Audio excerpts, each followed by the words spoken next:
আপনি ভাই ব্যাপারটা নিয়ে বেশি বাড়াবাড়ি করতেছেন। আরে তুই বাড়াবাড়ি দেখছিস কি? হ্যাঁ তুমি কোথায় কথা কইবা? আমি গায়ে নিলে সমস্যা না? হ্যাঁ আব্বা, ও কি আমাদের রক্তের না? রক্ত মাঝে মাঝে এরকম রক্ত দূষিত হয়ে যায়। যা বাড়িতে বাড়িতে। তোরা কেউ কাউসারের লোক কথা কবি না। যদি বলস তাহলে আমার লোক কথা কবি না। তোরা কেউ হাসানের সাথে কথা বলবি না।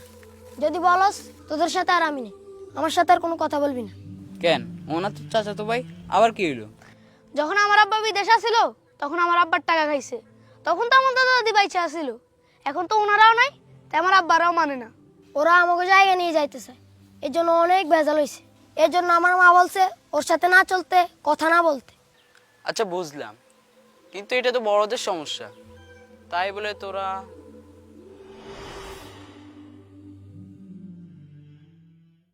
আমার কফিল যখনই আমার ফোন দিয়া কইতেছিল ইসমাইনটা মুখলিস দুনিয়া মা মজুদ মুখলিস ফি মৌত, মানে মুখলিস দুনিয়াতে নাই, মুখলিস মারা গেছে। পরে আমার একটা সাদিক আছে ওই যে খোবারে থাকে, সে আমার কনফার্ম করছে ফোন দিয়া। এই কথা শোনার পরে তো আমরা কি পরিমাণ যে আতঙ্কে পড়ছি রে ভাই, বুঝছস? কালকে ওর লগে আরব সাগরে যাই ঘুরে আইলাম, আজকে সে নাই। তারপরে লাশ পাঠাইলেন কেমনে? এই চা দেস না, চা দে। আরে ওর ফ্যামিলিতে কেউ নাই, থাকার মধ্যে শুধু একটা বাপ ছিল, ওইটাও 2 বছর আগে মরে গেছে, বুঝছস? এরপর আমাকে মেসের এরপর আশেপাশে যা ছিল টাকা টাকা তুইলা লাশটা পাঠানোর ব্যবস্থা করছিলাম। ও আমগো কাশেম কিন্তু হেল্প করছিল। কাশেম ওই যে অ্যাম্বুলেন্স নিয়ে বিমানবন্দর গেছে। ও ভাই ওগো বাড়ি কুমিল্লা 14 গ্রাম, অনেক ভিতরে। পরে মাটি দিয়া বাড়িতে আইতে আইতে সকাল 10টা বাজছে। আরে মৃত্যু, কখন যে কার মৃত্যু হয় ভাই বলা যায় না। তা কাশেম, তোমার ব্যবসা বাণিজ্যের কি অবস্থা? আয় রোজগার কেমন? না ভাইয়ের মতো আবার বিদেশে পাড়ি জমাইবা? না না ভাই মাপ চাই, বিদেশের নাম মুকল আনার দরকার নাই, দেশে আসোস ভালো আসোস। আমি তো পারি না, আমি নিজেই দেশে চলে আসি। এখন কথা হলো দেশে আইসা কর্মটা কি, বউ পোলা মাইয়ার কি খাওয়াম, এর লাইগা 7 সমুদ্র 13 নদী পারে বইরে আছি। ভাই কাম করলে দেশেও প্রচুর টাকা আছে। তা কাশেম, আয় রোজগারের কি হাল হাকিকত? বেচা বিক্রি কেমন? সারাটা দিন দোকানের পিছিয়ে দিই, কিন্তু আয় রোজগারের কোনো বরকত নেই। তাও ভাই আল্লাহর রহমতে এই ফেটে ভাতে চলে আর কি। যাক চলুক আলহামদুলিল্লাহ। ভাই আজান দিতেছে, চলেন আয় রোজগারে বরকত দেওয়ার মালিকের আগে খুশি করে আসি। বিল কত হয়েছে? হ্যাঁ 120 টাকা। আচ্ছা দোকান গোছায় মসজিদের দিকে আয়, চলো। কি আহসান ভাই, শুনলাম 1 সপ্তাহ আগে দেশে এলেন, আজকে মাত্র আপনার লগে দেখা। আরে এটা কে জাকির না? কিরে কি খবর? আচ্ছা আল্লাহ রাখছে, আপনার কি অবস্থা? এই তো আছে আলহামদুলিল্লাহ। কি একসাথে এলেন নাকি ছুটিতে? আরে ছুটি মুটি কিছু নাই, সব আমার হাতে, যে এই সময় ওই সময় চলে যেতে পারবো। হ্যাঁ ভাই বড় লোকের বিরাট কারবার আছে। আরে না না, কি এর বড় লোক ভাই ব্রাদার। আচ্ছা হুন, তোর কি অবস্থা? তোরা যে ওই ছোট্ট কালে যে আমগো কাশেমের লগে দেখছিলাম, আরে এরপরে তো তোরা এলাকা থেকে বাইরে চলে গেলি, আর আমিও দেশের বাইরে বাইরে।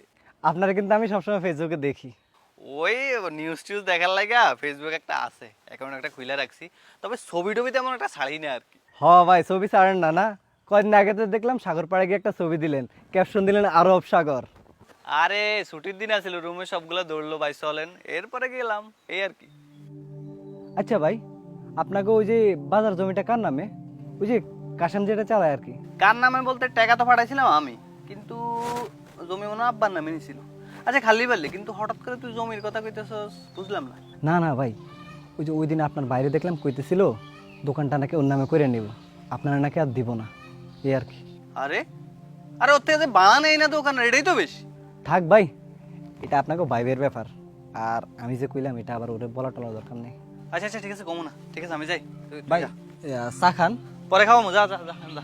তুই আমারে বুঝাইতে আসিস না, তোর আগে আমি দুই নিতে আইছি। আপনি দুনিয়া জায়গায় আছেন ঠিক আছে, কিন্তু আব্বাই কইছে এই জমি আমারে নিতে। আব্বাই ঠিক এই কথা কইছে যে কাশেম তুই যদি এখানে দোকান দাস এই জমি তুই নিবি, আর হাসান রে কমু আমি অন্য জায়গা দিয়ে নিতে। আরে বিদেশে থেকে টাকা পাঠাইলাম, আমি জমি কিনলাম আব্বা, তুই জমি নিবি কেন? বুঝতেছি না তো এটা। আর মরা বাবার নামে তুই যে মিথ্যা কথা কইছিস না, এটাকে বিশ্বাস করবো? হ্যাঁ আপনি টাকা পাঠাইছেন ঠিক আছে, কিন্তু আপনারা তো বিদেশ পাঠাইছে আব্বার টাকায়, ফ্যামিলির টাকায়। আচ্ছা তো বিশ্বাসই করেন না, তো বাজারের দোকানটা তুই বেক করে দেন। আমার জমি আমি তোরে দিমু কেন? আপনার জমি মানে? জমি তো আব্বার নামে। এত এত কথা বুঝি না, এই জমি আমার লাগবে, এটাই ফাইনাল। জমি লাগবে আপনি কইলে হইব নাকি? আমি যে টাকা ওইটাই হইব। ও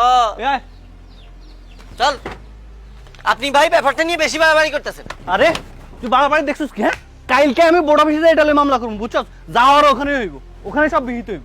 ও বিদেশ থেকে আইছেন তো টাকা খাওয়ানোর আর জায়গা পানা না, জান জান ঘুষ খাবাই আসেন, লাভ হইব না, গতি পাল্টাইয়া গেছে।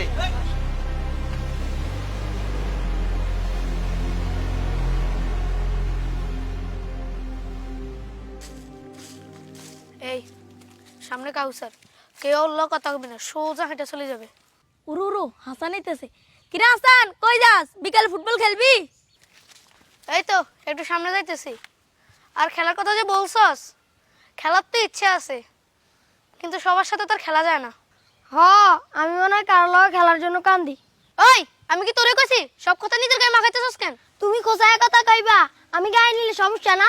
হ্যাঁ কাউসার, এবার কিন্তু বেশি বেশি হয়ে যাইতেছে। বেশি বেশি হলে কি এই করবি? দাঁড়া, এই, বেশি- এই কি করতেছিস তোরা? হ্যাঁ, এই কাজ তুই তোর বাড়িতে যা, যা যা। হাসান তুইও যা, যা।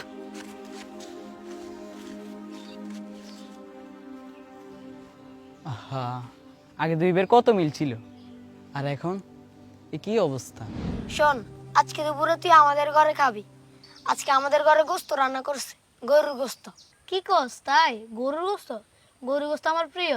আচ্ছা ঠিক আছে, আমি তো জানি গরুর গোস্ত তোর প্রিয়, এই জন্যই তো খাইতে বললাম।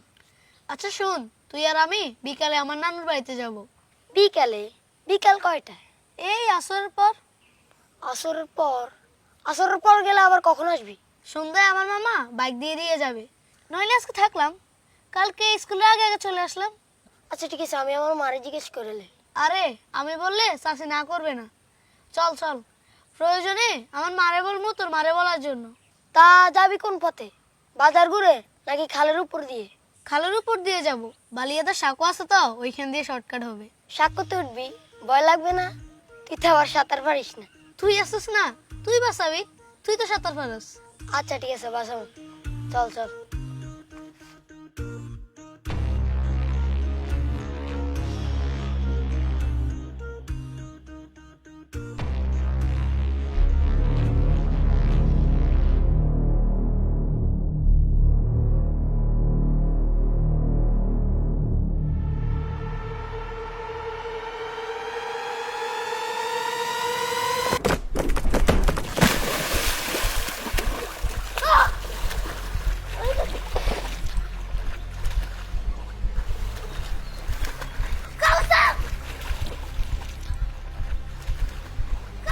সাঁকোতে উঠবি, ভয় লাগবে না?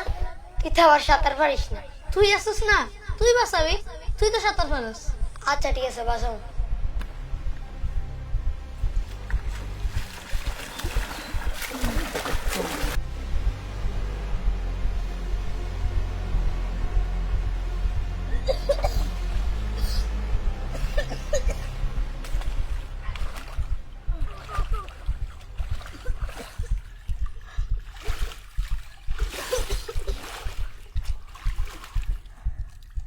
পড়ছো কিভাবে তুমি? সামান্য একটা সাঁকো, এখান দিয়ে তুমি তো সাহস করলে আসতে পারতে। আমার পা পিছলে গেছে। আরে পা পিছলে কেন বুঝলাম না, পুরাটাও যে এত শুইয়া এত কি রে, তুই ভিজলি কেমনে? তোর শরীর ভিজে কেন? আব্বা, হাসান পানিতে পড়ে গেছে, ওরে উঠাইতে গিয়ে আমি ভিজে গেছি। আরে হুনছি হুনছি, কে পানিতে পড়লো, কে মরলো, কে বাঁচলো, এত হিসাব তো তোরা কেউ করতে কয় নাই। হ্যাঁ আব্বা, ও কি আমার চাচাতো ভাই না? ও কি আমাদের রক্তের না? রক্ত মাঝে মাঝে এরকম রক্ত দূষিত হয়ে যায়। যা বাড়িতে, বাড়িতে। আমার ছেলে মরতো বা বাঁচতো সেটা আমার ব্যাপার, তোর কেউ আইতে কইছে? এই যা বাড়িতে যা, বাড়িতে যা চেঞ্জ কর যা। আরে হাসান ভাই, কাশেম, আপনারা দুজন একই মায়ের পেটের ভাই, কি করতেছেন আপনারা এগুলা? আমি সেদিন ঘর থেকে শুনলাম আপনারা সামান্য জমি নিয়ে দুজন ঝগড়া করতেছেন। এই জমি নিয়ে কি কবরে যাবেন? কবরে নিয়ে যাবো না, কিন্তু তাই বলে। কাশেম, থামো থামো, শুনো আমার কথা।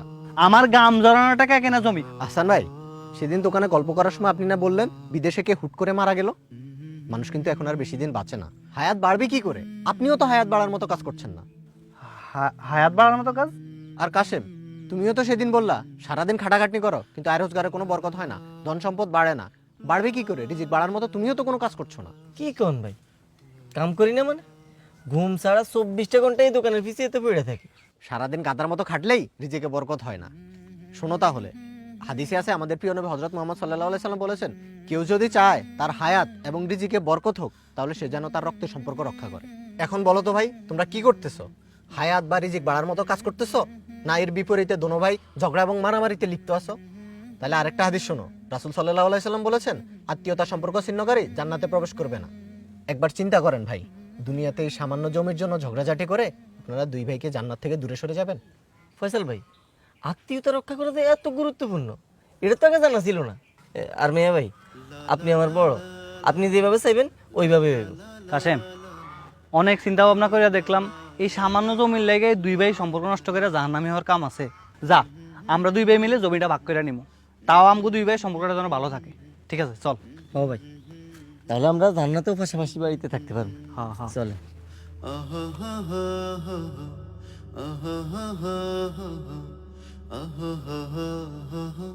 Uh-huh.